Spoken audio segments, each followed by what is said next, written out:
So we are in the last week before Easter and the final week on prayer. I don't know if you've noticed, we've been talking about prayer for quite a long time, and today's the last day, and it ends with a story that many of you know, and you'll see it on the screens here. It starts out like this. Jesus went out as usual to the Mount of Olives, and his disciples followed him. On reaching the place, he said to them, "Pray that you will not fall into temptation." He withdrew about a stone's throw beyond them, knelt down and prayed, "Father, if you are willing, take this cup from me. Yet not my will, but yours be done." An angel appeared to him and strengthened him. And being in anguish, he prayed more earnestly, and his sweats were like drops of blood falling to the ground. When he rose from prayer and went back to the disciples, he found them asleep, exhausted from sorrow. "Why are you sleeping?" he asked them. "Get up and pray so that you will not fall into temptation." So today we transition a little bit closer to Easter, and we connect prayer to what Jesus is going through right before he goes to the cross. As a reminder, we'll be not celebrating, but reflecting deeply on that process at our Maundy Thursday service, which is this coming week at 7 p.m. And for those of you that are interested in being like the disciples and actually saying yes to staying up and praying with Jesus, after the service downstairs, you'll find an opportunity, the last opportunity, to sign up for our prayer vigil that starts Friday. I think it starts Friday and goes all the way till Easter morning, where we as a church actually stay awake and pray as a way of trying to be the kinds of disciples that these ones weren't, right? But it's okay. We don't have judgment, because often I'm that sleepy one.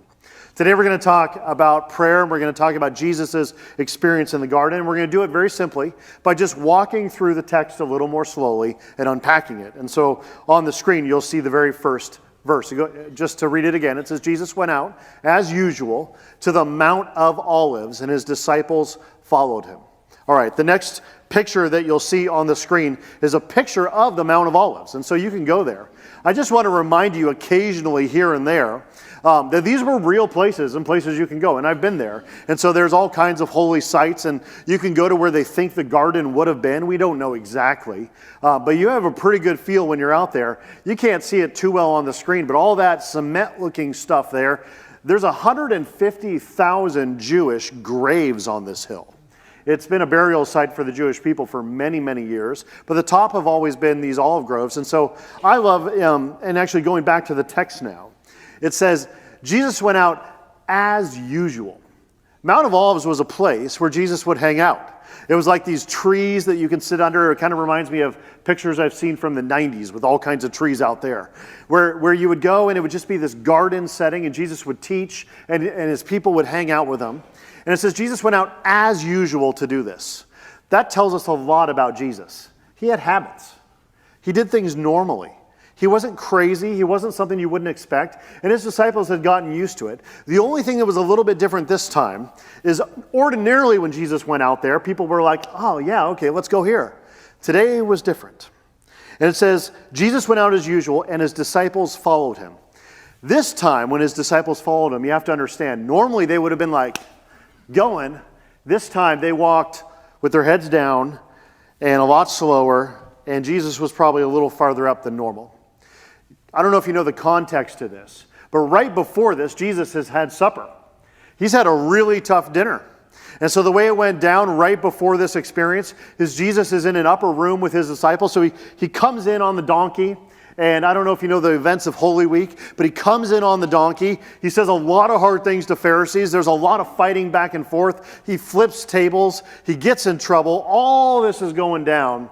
And eventually, the way it happens is he's with his disciples in an upper room. And you've seen the picture, right? Who knows what it was really like?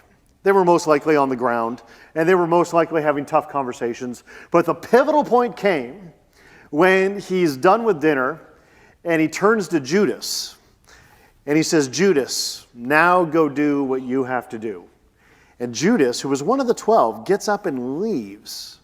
And he gets up and left the dinner in order that he would go find the people who will arrest Jesus. Because remember, already by this point, Judas has accepted money to betray Jesus and hand him over. And so all this shadiness is going down behind the scenes, and Jesus knows it, and the disciples are starting to feel it. It's awkward. Jesus keeps telling them at this point that he's going to go die on a cross and that he's going to have all these things happen to him. And the disciples are like this excited about it. They're like, we've trusted you for a long time. We've been with you for a long time. And Jesus is like, I know you have. I know you have, and I love you. But I need you to just be with me for a little while longer. There's something really hard that I have to do, and I could really use you guys with me. And so when it says that they went out to Mount of Olives and they followed him, they weren't following him happy. They were not excited, and they had their heads down, and they were scared about what was going to come next. It says, on reaching the place that he said to them, pray that you will not fall into temptation. Now, we're not exactly sure what those temptations were. It wasn't just sleep. Sleep is okay. What were the temptations that were going to come? Well, we know of one from a different gospel. One of the different Gospels tells us this story, that when Judas and his betrayers came to get Jesus, like a few hours later, one of them actually busts out a sword and cuts off the high priest's servant's ear, and starts to fight. One of the temptations might have been is that they would try to keep Jesus from doing what he was going to do. We don't really know what it was. But you should know this. This is kind of an aside. When Jesus tells his disciples not to pray that they would fall into temptation, did you know that that's a prayer that you and I need to be praying all the time? Even in the Lord's Prayer, it says, lead us not into temptation, but deliver us from evil. We say that all the time here at Liberty. What does it truly mean, though, to pray that you wouldn't fall into temptation? There's two things you need to know. The first one is this, is that there are temptations in your life that you need to be aware of. Aware of. I was watching that screen with the grandparent video about kids he used Snapchat as an example. If the video was made like 2 years later, it would have been TikTok, right? They're already dated. Every single person, but especially young people, are under extraordinary temptation to do things that they shouldn't do, believe things about themselves that they shouldn't. There are rising depression rates. There are rising suicide rates. Our world is in a lot of trouble, and a lot of this is because we fall into temptation. Are you aware of the temptations that face you right now? If you're not aware of them, that means you're falling into them. If you're not aware of the temptations, you're already falling into them. A really healthy spiritual Christ follower takes intentional time to think about, God, what am I doing in my life that isn't in your will? What am I doing in my life that's leading me down a dark path? Would you please identify those for me, clarify them for me? Now, for many of us, we've done that, and we know what our temptations are, and our problem is that we still do them, right? This temptation thing and falling into it happened to the disciples, and it happens to us just as much. Jesus doesn't ask you not to fall into temptation because you're going to be judged and you're sinful if you don't. There's part of that, I guess. But the real reason is because when you do it, every time you give into temptation, what you do is you become a little bit more like the sin that you're taking on. A good example is if someone tells a small little lie, what happens to them is they're not a liar, they just told a lie, right? That happens. And everyone exaggerates here and there. If you do it twice, then you're like, hey, you should stop. But the more you keep falling into temptation, there comes a point between I'm a good person who lied, and there eventually starts to be this turning point where you become what? A liar. The more you fall into temptation, the more you become what you're trying not to do. And this happens with all kinds of things, from pornography to addictions to money to all kinds. I don't even know where to get started. But the point is this, is that if you're not aware of your temptations and praying not to fall into them, you absolutely will. Nothing keeps a disciple of Jesus and a church from coming alive more than folks who fall into temptation. So the next verse says this, he withdrew about a stone's throw beyond them. For me, that's only like the second pew. That's not far. But for, I don't know, a stone's throw beyond them. And he actually knelt down and prayed, Father, if you're willing, take this cup from me. Yet not my will, but your will be done. Reminder here, Jesus sets a good example. If you've got a prayer that you really need prayed, don't think that you can do it in your car. Pull your car over, find a spot on the side of the road, and actually get down. There's something really powerful and important about the way you structure your body when you pray. And when you praise, you can raise your hands. And for those of you that are older, you're like, I could never get back up. Have a prayer partner with you. But Jesus knelt down because he wanted his posture to reflect his heart. And his heart was one of submission, and it was one of desperation.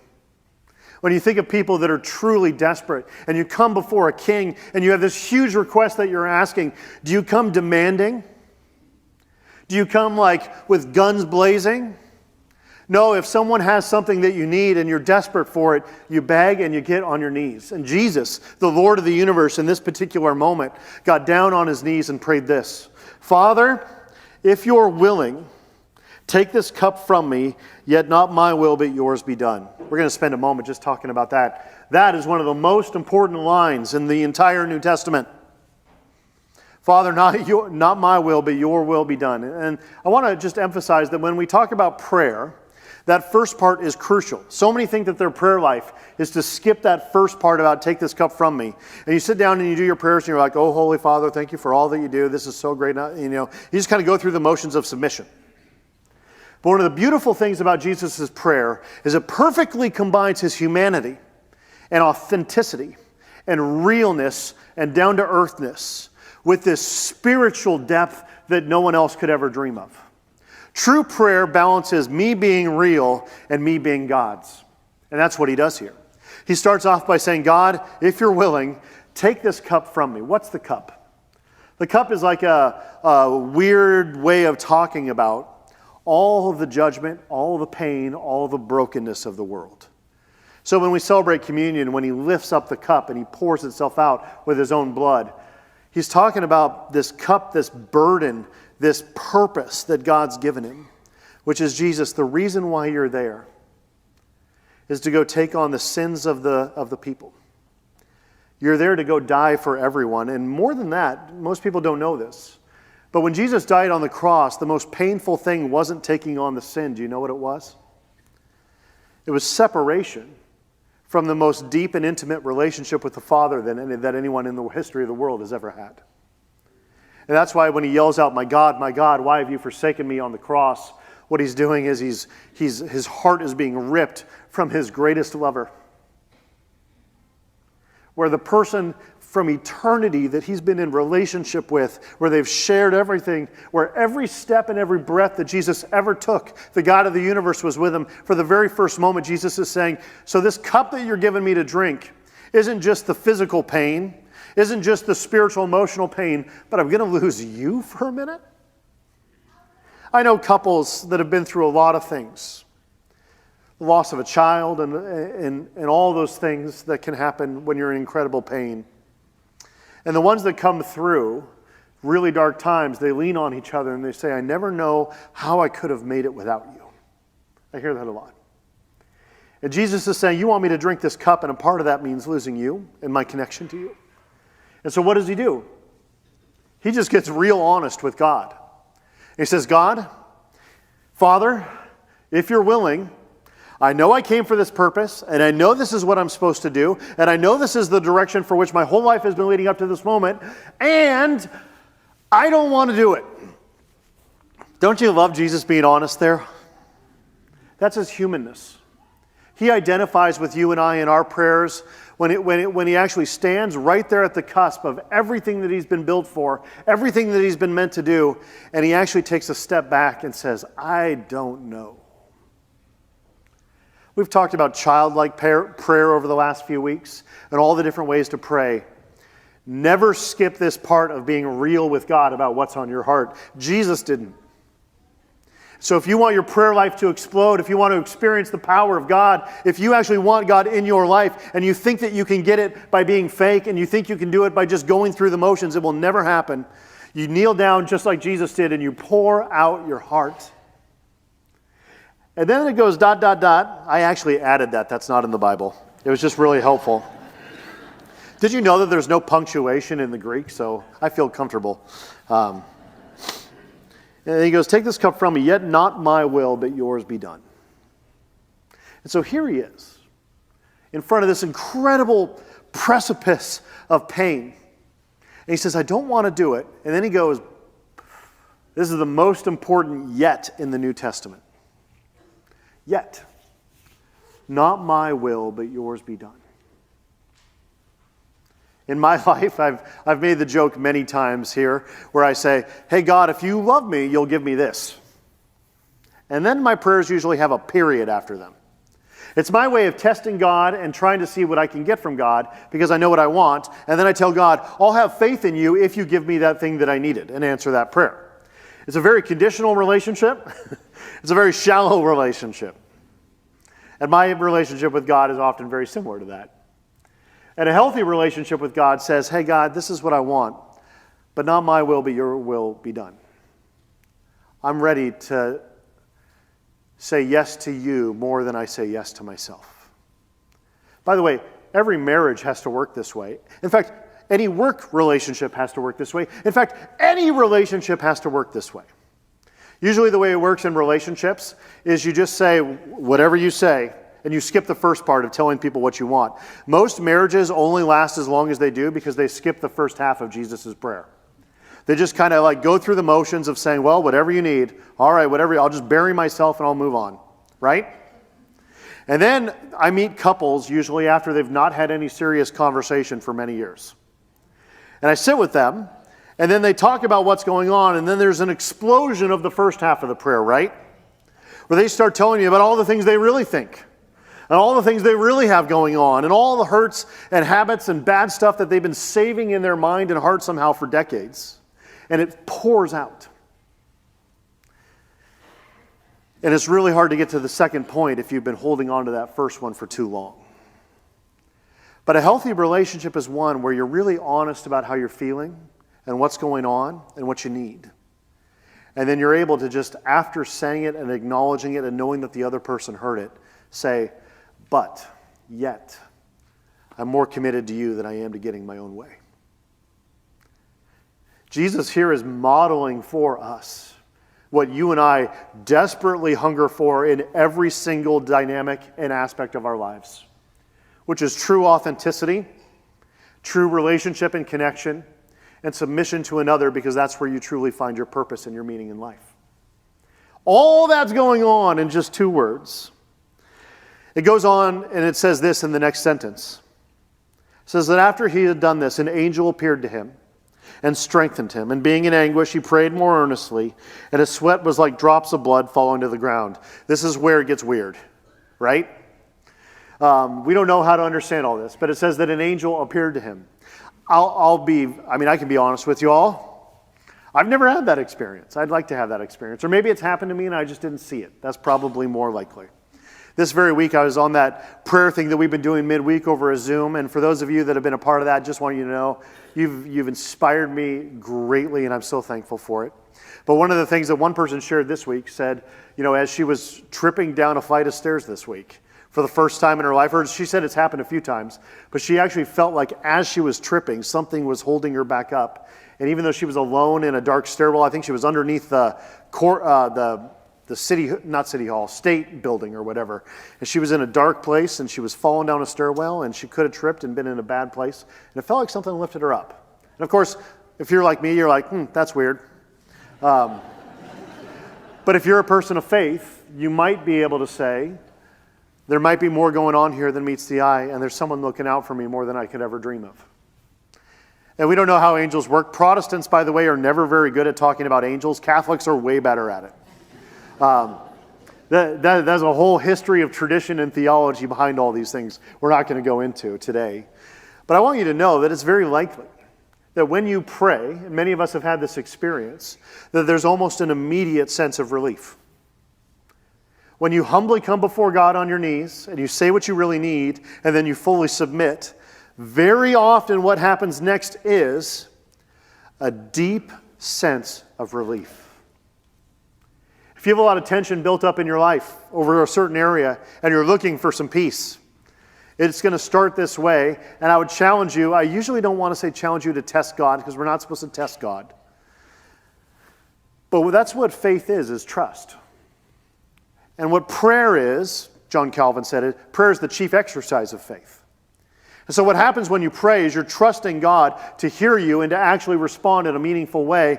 And in this text, an angel appeared and strengthened him. I challenge you as the congregation to actually pray and see what God will do. I was on the call with someone else this week from that Zoom thing who said, you know what, Chris? Part of the reason why I guess I've never really had a prayer life is all my prayers were just kind of like generic and shallow because I never really trusted or believed that God could do what he said he would do. If you want to experience the benefits, you have to go to him in prayer first. It says that he prayed so earnestly that his sweat was like drops of blood failing to the ground. There's like medical conditions for this. I don't know if you know about that, where it actually happens to people. And in extreme cases of emotional and spiritual duress, this can and does happen, and so it's been a scientifically studied thing. We don't know how all that works. I think why the scriptures include it is because when the disciples, I'm not sure who saw it, but when someone saw it, they were like in shock. I'd be shocked if I saw someone crying, praying with blood coming down their eyes. But it really is there in the scriptures to help show us how deep and emotional this was for Jesus. You know, he didn't go to the cross like, I wonder if I'll go. When is the time in your life when you felt the absolute most pain, duress, and stress? Like, can you picture where that would have been when you were just lost it? I don't know where you were. I don't know what was going on. Some of you aren't old enough yet to know what that's going to be like. Jesus was there for us. And the last verses say this, that when he rose from prayer and went back to the disciples, he found them asleep and exhausted from sorrow. Why are you sleeping? He asked them. Get up and pray so that you will not fall into temptation. Constantly, Jesus is inviting people to be a part of his journey. Come with me. Pray with me. Stay with me. You know, what I find amazing about Jesus is he could have done all of these things that he's doing right here totally alone. Thinking to himself, I don't really need anyone while I go pray. Hey, why don't you guys hang back, play some Xbox and chill. I'm going to go over to Mount of Olives for a little bit and do what I need to do. And in fact, a lot of people think that in order to have a spiritual life, it's a lonely life. A lot of people think that their prayer life was meant to be alone. Did you know that in the New Testament, we rarely find that? And that Christians were meant to pray with other Christians.